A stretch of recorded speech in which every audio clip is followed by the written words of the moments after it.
Hey there, Cushman here, insulating our tiny home shed that we had delivered. Wanted to share some quick tips for anybody doing this and how to make it not rain inside your home when it's finished. What I'm talking about is condensation. So anytime, and especially here in Tennessee, it's a real humid climate, and then you get in the winter and you're burning them with the stove or wood or heat.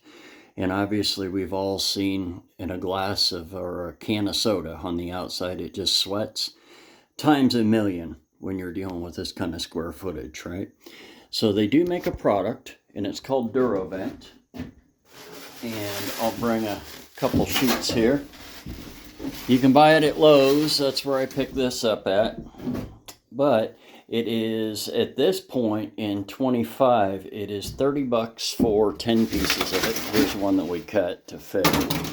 But it comes like this, and it's designed in 48-inch pieces, and it goes between the rafters. And these little pucks, it goes and sits straight up. You just use a staple gun to install it. And what it does is makes a channel. And this is a lean-to style shed where it vents out of the open soffit there. So I extended them past a bit so that the insulation doesn't block off the venting.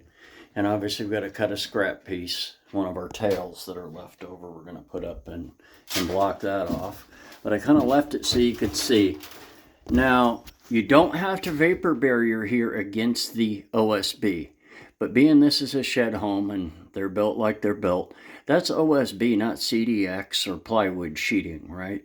And it really doesn't do well with any moisture. If you've ever seen water hit OSB, it puffs up like, it just, and then disintegrates and rots. So I'm going overkill. I've got Tyvek here, and I'm going Tyvek up against the sheeting, and then I'm doing my venting.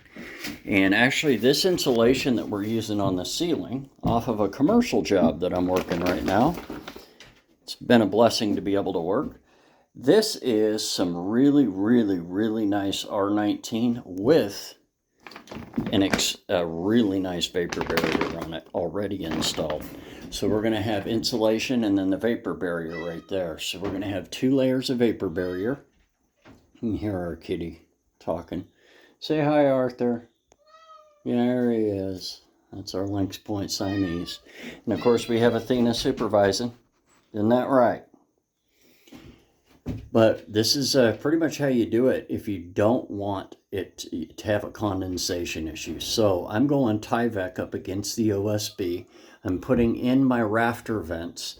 Then I'm going with insulation on the ceiling with a vapor barrier attached to it. And what we're going to do on the walls here, I'm doing the same thing. I have a lot of this Tyvek from the job that we're working. It was extra. And so I'm going to Tyvek all this in between all the studs, insulate, and then vapor barrier over top of that again. And then we'll decide what we want for the surface of the walls. This is going to be a wood heat. We've got a cubic mini wood stove on order right now. And that's going to be the source of heat in this shed home. So we're enjoying it. Pretty much all you need for this, if you're doing it, is you buy your vapor barrier, these rafter vents. Again, they're 48 inches and they're designed widthwise to fit between the rafters. And they do have a perforation line there. So if you run up against a narrow spot, something like that, you can just literally, they're perforated and you can break them in half.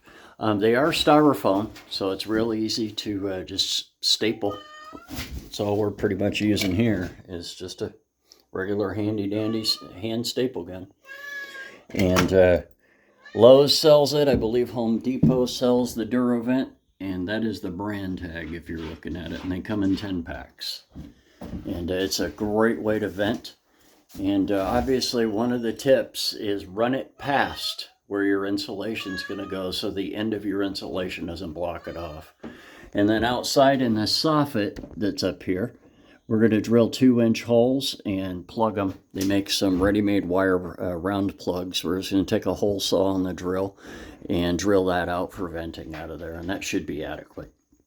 So we're getting ready to be snug in this snow climate with a wood heat and R19 ceiling, and then the wall insulation. I couldn't get a hold of more of the 19, but they did have a bunch on the job of R11, so we're going to go R11 in the walls. So it should be plenty for this little shed. So that's our project on the Tennessee Homestead.